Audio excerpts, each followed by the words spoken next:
Halo teman-teman, kembali lagi bersama kami di Listalkology. Sharing is caring, caring with sharing. Episode 7. Udah sekitar 8 bulan dari episode sebelumnya, kita nggak ngobrolin lagi nih tentang topik psikologi yang lagi in di sekitar kita. Nah, di episode terbaru ini kita kembali dengan hal-hal yang baru. Mulai dari topik yang baru, narasumber yang kece, dan host yang kece. Oh, enggak. Maksud saya yang baru ya. Oke, untuk topik kali ini sebenarnya bisa dibilang back to basic ya. Anggap aja ini tuh the new start kita. Sebelum di episode selanjutnya kita bahas topik yang lebih kompleks. Ya, jadi hari ini kita bakal bahas tentang apa teh? Udah tahu belum nih? Udah bahas tentang apa? Tentang mental health nih, bener kan? Iya, bener banget nih Teh. Jadi sekarang itu kita bakal bahas tentang mental health atau kesehatan mental. Sebelum masuk ke topik kita hari ini ya Teh, mungkin kita enaknya kenalan dulu ya Teh, karena tak kenal maka tak aruf kalau kata orang. Ya, jadi perkenalkan saya Astriani, saya selaku volunteer MAPS Divisi Gokas. Dan untuk beberapa episode ke depan, saya bakalan nemenin teman-teman dalam podcast Listalkology ini. Tentunya di sini saya ditemenin sama narasumber yang hebat dan cantik ini. Mangga Teh perkenalkan dirinya. Waduh, yang cantik banget ya disebutnya. Iya, cantik banget Oke Teh hari deh. ini. Oke, makasih. Waduh, jadi salah tingkah nih. Baik deh, salam kenal semuanya. Nama aku Alma Neza Putri. Kalian bisa panggil aku Alma. Di sini aku mahasiswi psikologi UIN Bandung di semester 5. Jadi aku dari angkatan 2019. Salam kenal. Salam kenal Teh. Gimana Teh kabarnya, sehat? Alhamdulillah sehat, baik. Iya, untuk semester 5 ini kesibukannya apa aja nih Teh? Waduh, banyak sih. Kayak minggu depan aja tuh tugas udah sampai 4 tugas. Dan ada lagi tugas Wah, persiapan UTS. Belum lagi aku ada organisasi juga dan baru selesai magang. Jadi banyak kesibukan banget sih. Tapi lagi istirahat sih minggu ini. oh iya, keren banget ya banyak kesibukannya. Tapi dari kesibukan itu kira-kira agak mengusik ke mental health Teh nggak sih? Waduh, itu kayaknya pasti berpengaruh banget sih ke mental health itu. Mm-mm. Mungkin harus banyak-banyak istirahat juga ya Teh biar tetap terjaga gitu mental health kita. Nah, ya, Betul banget. itu intermezzo dikit aja ya Teh. Nah, tapi itu kan kita sekarang bakal berkaitan nih dengan topik sekarang yaitu mental health. Kan sekarang tuh ya kerasa nggak sih Teh di sosial media itu si mental health itu banyak dibicarakan gitu, lebih banyak yang speak up tentang mental health gitu. Banyak yang sampai bikin apa sih hashtag itu mental health matter. Bahkan tanggal 10 kemarin tuh ada ya hari peringatan kesehatan mental sedunia. Kerasa nggak sama Teteh Mm-mm. gimana tuh menurut Teteh? Mm-mm. Kerasa banget sih, terlebih lagi saat pandemi gini, teman-teman aku tuh udah pada open up tentang mental health mereka, tentang perasaan mereka, aspek psikologis mereka yang terasa terganggu, terasa kayak, tuh kayaknya mental aku lagi nggak baik, tapi mereka lebih berani open up gitu dari sebelumnya. Sementara sebelumnya itu kan banyak banget orang yang kayak merasa kalau mereka speak up tentang mental health bakal dinilai, ini orang gila ya, ini orang bermasalah ya gitu. Betul, Tapi aku senang sih ngelihat mereka kayak lebih berani gitu ya sekarang, untuk speak iya, up sekarang gitu. iya, betul banget. Teteh kalau dulu tuh mental health itu kayak dipandang sebelah mata ya Teh, kayak diremehin gitu. Padahal kan Betul sama banget, pentingnya ya kayak kesehatan fisik gitu ya. betul, Nah, betul banget. jadi kita sekarang langsung aja bahas ya Teh tentang mental health itu mulai dari pengertian dulu deh. Eh, Menurut Teteh pengertian dari mental health itu apa sih? Gak usah lihat ke Wikipedia, Oke. menurut Teteh aja. Tenang, tenang, tidak lihat kok. Iya, iya. Wikipedia bukan sumber yang valid, teman-teman. Betul, betul. Oke, jadi kalau buat aku pribadi, mental health atau kesehatan mental itu yang paling mau aku luruskan dari semua stereotipa atau stigmanya adalah menurut orang-orang tuh mental yang sehat atau mental health itu adalah mental yang tidak terdampak oleh pikiran yang negatif. Itu yang mau aku luruskan terlebih dahulu. Jadi mental health itu teman-teman bukan berarti orangnya itu sepenuhnya selalu happy, selalu berada dalam pikiran yang positif, enggak. Tapi mereka bisa juga berada di posisi pikiran yang negatif. Tapi yang perlu ditekankan di sini, pikiran negatif itu, orang yang punya mental yang sehat atau mental health yang baik itu, ya mereka mampu untuk melakukan coping terhadap pikiran negatif tersebut. Sehingga mental yang sehat ini bukan berarti mereka 100% terlepas dari pikiran negatif. Dan menurut aku pribadi, mental health ini sendiri tuh seperti keadaan pikiran manusia yang yang bersifat sejahtera. Karena mereka ini mampu menyadari kemampuan dirinya, mereka juga mampu mengatasi situasi yang membuat mereka tertekan lewat strategi coping mereka. Jadi dari ini aku merasa inti dari kesehatan mental itu sendiri adalah proses mental individu secara optimal berfungsi untuk menghadirkan hasil yang bersifat positif. Kiranya Iya. gitu Bu dari aku. Iya, jadi istilahnya it's okay to be not okay ya teh sebenarnya asal kita tahu nih Solid. memanajemen si emosi negatif tadi ya teh ya. Karena Betul gini loh, banget. aku tuh lihat di sosial media gitu, banyak yang bahas tentang psikopatologi yang jauh-jauh kayak misalnya bipolar, anoreksia. Nah, itu dikupas satu-satu nih, bla bla bla bla.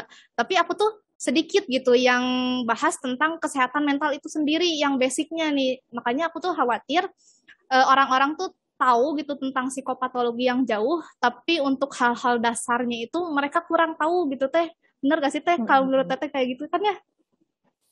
Betul banget sih. Kayak orang tahu tentang psikopatologi dan mereka nanti bisa aja berujung malah self-diagnose. Padahal mereka harusnya tahu dulu dasarnya, yaitu kesehatan mental itu, mental yang sehat itu kayak gimana. Harusnya mereka memulai dari itu dulu. Benar. Nah, ngomong-ngomong tentang self diagnose nih teh, kan tadi aku bilang ada apa sih konten sosial media tuh kayak bipolar nih ciri-cirinya A B C D. Terus si yang baca konten itu tuh kayak oh iya kayaknya aku bipolar deh. Nah, itu menurut teteh gimana tuh self diagnose itu bahaya nggak sih? Waduh, dari mikir gitu aja udah kebayang banget sih bahayanya. Dan inti dari bahayanya itu kenapa? Karena kita self-diagnose, meskipun kita itu sebenarnya awam, kita itu belum jadi ahli. Di self-diagnose ini, kalau aku harus berargumen, ini nggak 100% salah. Tapi yang menjadi bahaya ke kesehatan mental kita itu, jika kita self-diagnose, dan kita percaya yang kita self-diagnose itu, tapi setelah itu kita percaya kitanya nggak konsultasi ke ahli, ke psikolog, ke psikiater. Kalau kita nggak konsultasi, yang kita percaya ini malah bisa nimbulin kayak yang kamu sebutin tadi, kita malah percaya sama indikator-indikator yang belum tentu ternyata itu kita alami. Karena seperti yang kita tahu ya, untuk mengetahui kalau kita punya gangguan itu kan prosesnya panjang, manusia ini kan kompleks, dan untuk tahu ada gangguan itu harus ada psikodiagnostik dulu kan, harus ada assessment, observasi, interview, dan juga ahlinya harus tahu gambaran klinikal dari kitanya, apakah ini ada berkaitan, masalah-masalah ini berkaitan dengan gangguan yang berpotensi menjadi diagnosa itu. Jadi oleh itu aku pikir self-diagnose itu bahayanya besar banget kalau kita nggak sampai konsultasi ke ahli gitu sih. Iya ya karena kalau mental itu agak tricky ya teh nggak kayak misalnya sakit fisik kita pilek ya kelihatan gitu ya kita ingusan nih Mm-mm. misalnya tapi kan kalau kesehatan mental itu misal mental kita kena kan cuma kelihatannya gejalanya aja ya teh jadi agak bahaya juga nih kalau self diagnose ini ya teh jadi Bahaya mungkin banget. mungkin kita harus ke yang ahlinya yang profesional kayak psikolog atau mungkin psikiatri ya teh ya. Betul-betul. Nah, ngomongin tentang mental health lagi nih. Kan tadi udah disebutin ya kayak self diagnose bla bla kayak gitu. Nah, apa sih seberapa urgensinya kita mengenal tentang mental health ini biar kita nggak terjerumus ke jalur yang salah nih menurut Tete gimana? Jalur yang salah ya. Iya. Intinya sih kalau urgensi dari mental health itu sendiri, kita itu harus tahu dulu pentingnya atau peran dari mental terhadap keberlangsungan hidup kita itu gimana. Karena dari yang aku jelasin tadi ya, definisi kesehatan mental itu kan ketika individu proses mentalnya berjalan secara optimal. Jadi mereka itu bisa melakukan kegiatan secara positif, bisa menyadari potensi diri mereka, coping strateginya bagus, dan dari itu akan mempermudah mereka untuk mencapai kesejahteraan hidupnya. Dengan demikian, menurut aku, urgensi paling penting dari mental health, kenapa kita harus kenal mental health ini? Karena mental itu juga bagian penting dari diri kita. Mental health itu bagian krusial dari kesehatan, karena kalau nggak ada kesehatan mental, ya nggak bakal ada istilah kesehatan. Jadi, kesehatan mental itu bakal selalu jadi bagian kesehatan yang harus dilindungi untuk kebutuhan kesejahteraan hidup kita. Jadi mental health itu sama pentingnya kayak kesehatan fisik ya, Teh yang nggak bisa dipisah-pisahin gitu. Kayak misalnya Betul nggak apa-apa banget. aku yang penting fisik aja yang sehat, mental ya gimana nanti gitu. Padahal enggak ya, Teh Waduh, nggak jangan gitu. gitu. Jangan gitu, Salah bahaya. kaprah ya, betul betul. Salah kaprah itu. Terus saya tuh pernah baca lagi di sosmed nih, ada yang ngeluarin statement gini katanya, gangguan mental itu bukan karena kurang ibadah, ibadah itu nggak bantu mental health segala macem. Nah, menurut Teteh itu gimana nih? Apakah pengaruh ibadah itu kesehatan mentalnya itu gede nggak sih? Oke, kalau ditanya terkait pengaruhnya seberapa gede, seberapa besar, itu bakal subjektif banget ya. Jadi aku nanti nggak bisa ngejelasin apakah besarnya ini berdasarkan indikator ini atau kecilnya berdasarkan indikator ini. Jadi kiranya kalau aku ngejawab pertanyaan ini pakai pengalaman aku pribadi nih, kira-kira boleh nggak? Boleh Teh, boleh banget. Oke, kalau gitu buat pengantarnya aku mau izin dulu, barangkali nanti pendengar podcast kita di sini ada yang non-muslim. Mungkin ceritaku ini bisa jadi referensi buat kalian kalau ibadah dalam agama Islam ini berpengaruh terhadap kesehatan mental seseorang. Jadi mungkin aja ini berpotensi pula bagi agama kalian, ibadah di agama kalian, kalau kesehatan mental itu berpengaruh untuk kesehatan mental kalian sendiri. Jadi ceritanya ini tuh secara singkat ya, masih hangat, ini tuh aku alami bulan lalu, September. Jadi aku itu kayak yang aku sampai di awal tadi, aku ini anaknya rada suka nyibukin diri gitu, banyak tanggung jawab. Dan bulan lalu itu kesibukan aku ada 5 tanggung jawab yang harus aku jalanin di 1 bulan yang sama. Jadi aku ngerasa berasa kayak demotivasi atau burnout atau bahkan ngerasa kayak kinerja aku nggak optimal. Jadi aku yang harusnya menjadikan itu suatu peristiwa yang membuat aku merasa, oh aku nikmatin prosesnya, oh aku berkembang, aku malah jadi merasa proses-proses itu jadi kayak beban. Jadi harusnya aku merasa positif, berpikir secara positif, malah muncul pikiran kayak, duh bulan September cepat berakhir aja lah, udah capek, udah nggak kuat gitu. Tapi selama aku ngerasa kayak gitu, jatuh motivasinya hilang, cemas banget terhadap hasilnya nanti gimana, di saat itu juga aku tuh lagi dalam proses nih, aku dalam proses menjalankan sebuah ibadah sunnah gitu. Nah, dari minggu kedua September itu aku tuh udah cemas gitu, padahal aku khawatirnya di akhir bulan September. Di minggu kedua September aku itu kayak, duh bakal sanggup nggak ya ngejalanin akhir bulan September karena tanggung jawab aku itu selesainya di akhir bulan September semua. Jadi aku kayak udah kebayang, aduh ini nggak ada waktu istirahat, nggak ada waktu nikmatin banget gitu. Aku udah cemas dari minggu kedua September. Tapi di akhir minggu minggu September itu yang jadi puncak penutupan semua kesibukan aku dan aku juga tiap harinya masih berusaha untuk membangun habit aku, habit ibadah sunnah aku. Tiba-tiba pikiran aku tuh yang awalnya penuh kecemasan, penuh takut, yang sampai kayak mau nyerah aja gitu, tiba-tiba pikiran aku tuh jadi plong gitu, jadi jernih. Gak tahu nih kenapa, tiba-tiba plong jernih, dan aku tanpa sadar aku entah bagaimana mulai kembali kepikiran pola pikir yang kayak orang yang sehat mental gitu. Jadi aku merasa kayaknya dari semua yang aku cemasin ini banyak banget yang di luar kontrol aku, jadi nggak perlu aku cemasin, alhasil kecemasan aku mengurang dengan sendirinya. Terus aku di minggu terakhir September itu perseringin buat muhasabah diri, terus aku juga jalanin sunnah yang aku bangun, yaitu ngaji sebelum tidur.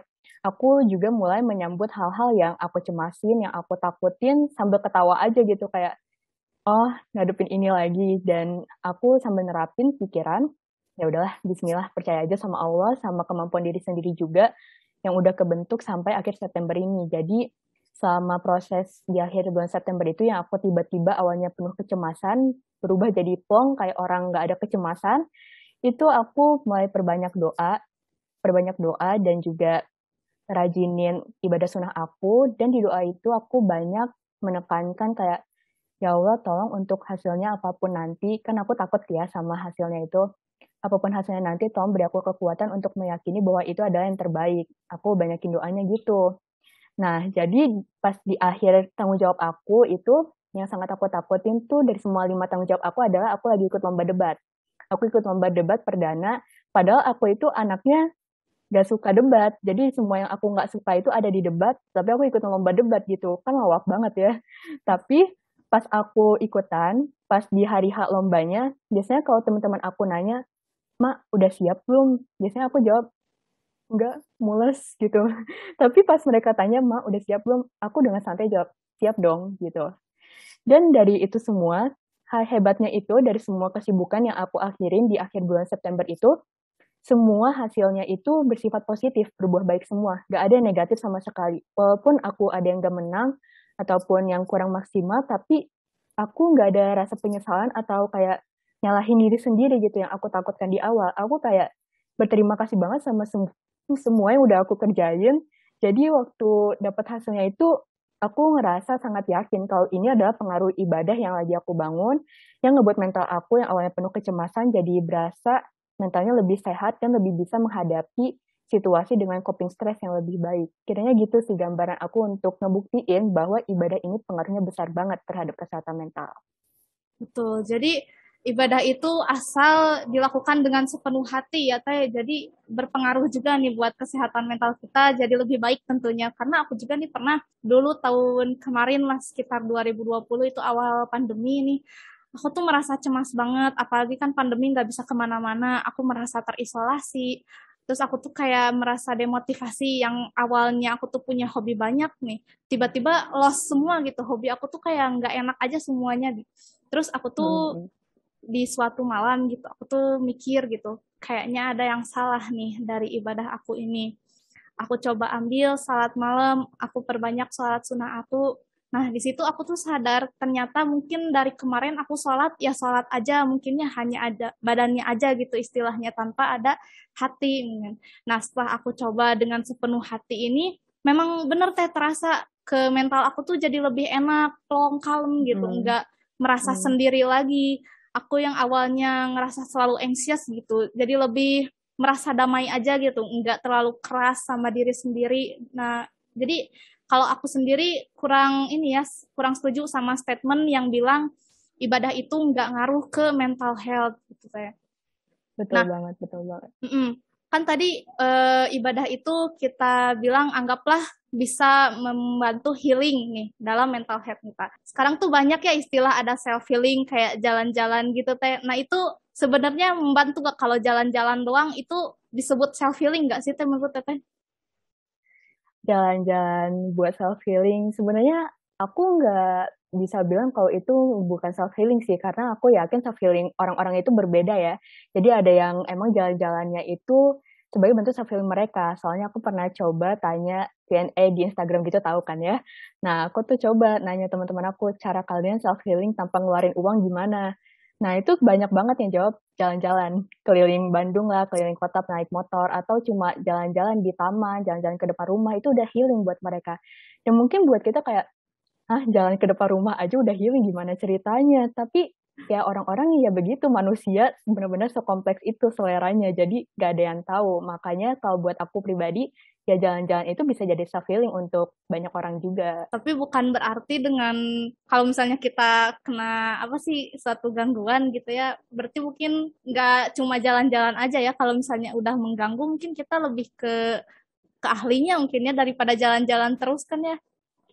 Nah, Iyalah, betul banget. terus ini untuk ada pertanyaan lagi nih Teh. Kan tadi Teteh bilang kegiatannya itu banyak banget nih, apalagi di semester 5. Kalau dari Teteh sendiri nih tips selain berdoa tadi tuh, selain beribadah apa nih untuk menjaga kesehatan mental kita semua nih? Oke, tips buat ngejaga kesehatan mental. Mungkin kita semua karena pandemi ini pasti sering banget ya megang HP, apalagi buka Instagram, buka Twitter, dan itu pasti kita juga banyak banget nemu tips-tips untuk ngejaga kesehatan mental. Jadi kalau aku sebutinnya udah beredar di situ, kayaknya, duh ini mah udah umum banget tipsnya. Jadi mungkin kalau aku ngasih satu tips yang paling aku terapin dan paling berdampak ke aku buat ngejaga kesehatan mental aku itu, aku selalu berusaha untuk ngelihat semua kejadian yang terjadi ke aku dari banyak perspektif. Jadi, ada satu kutipan dari seorang tokoh, kayaknya penulis sih, kalau nggak salah namanya Dostoevsky. Ini aku lihatnya di bukunya Viktor Frankl, di bukunya yang Man Search for Meaning, kalau nggak salah judulnya itu. Jadi kutipannya itu bilang, hanya ada satu hal yang saya takuti, yaitu tidak layak untuk penderitaan saya. Nah, di sini maksudnya itu kalau kita mengalami sesuatu dan kita merasa bahwa itu adalah sebuah cobaan atau penderitaan, jangan sampai kita sekali-kali ngebiarin diri kita menderita karena kejadian itu.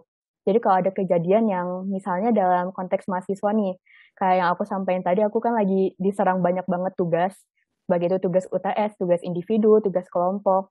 Kan ini bisa banyak banget ya variasi, ada analisis kasus, olah data, atau teman kelompok, tapi teman kelompoknya pasif semua, itu kan kerasa kayak, aduh tantangan banget, beban banget.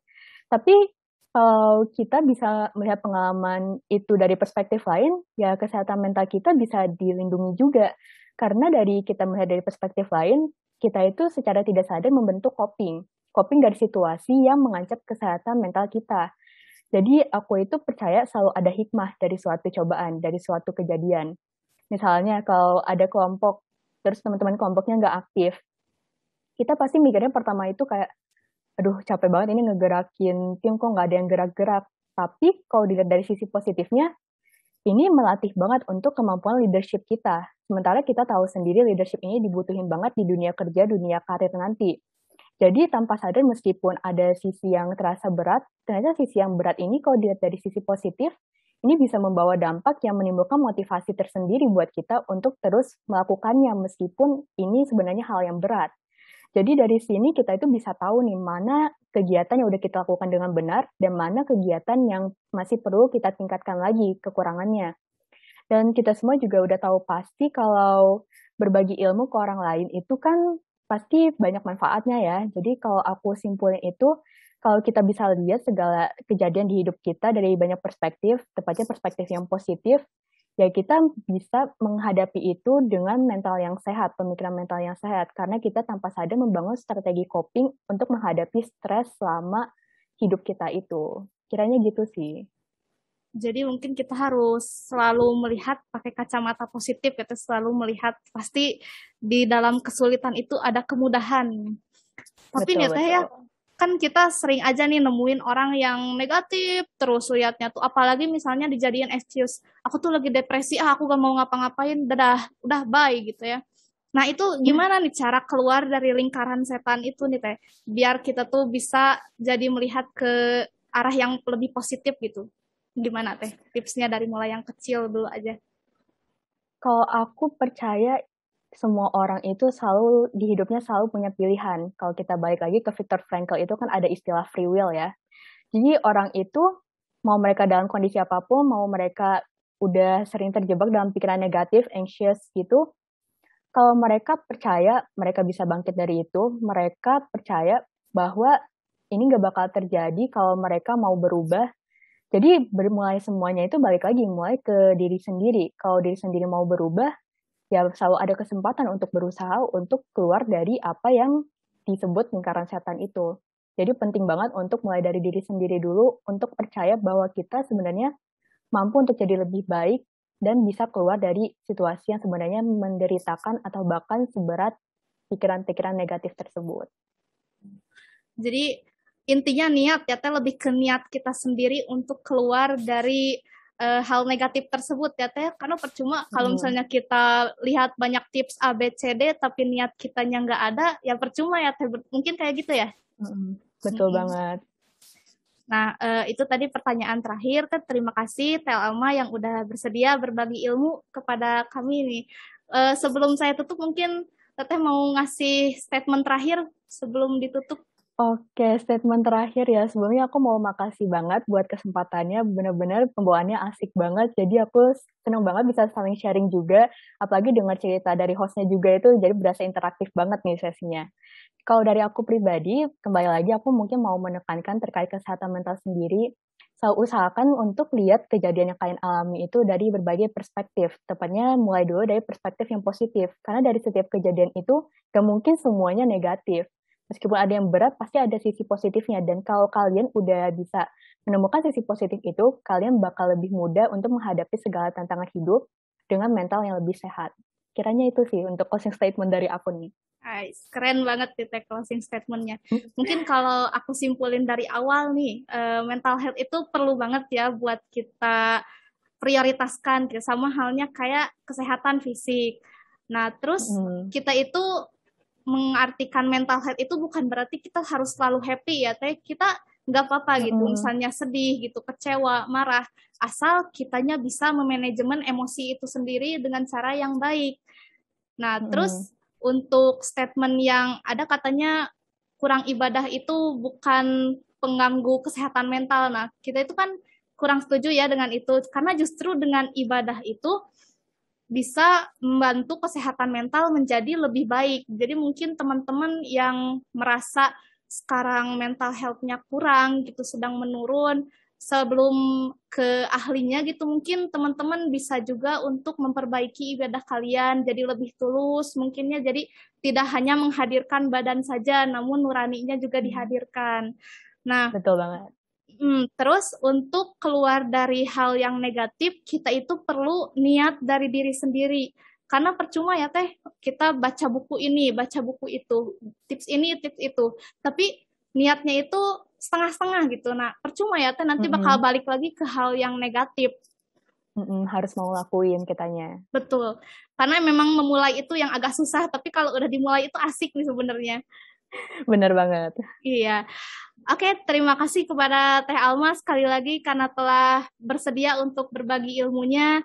Dan untuk teman-teman Listakologi, terima kasih karena setia mendengarkan sampai akhir. Semoga dari pembahasan tadi, kita jadi lebih tahu ya wawasan tentang kesehatan mental ini. Saya Astriani pamit undur diri. Sampai jumpa di Listakologi episode selanjutnya. Listakologi, sharing is caring, caring with sharing.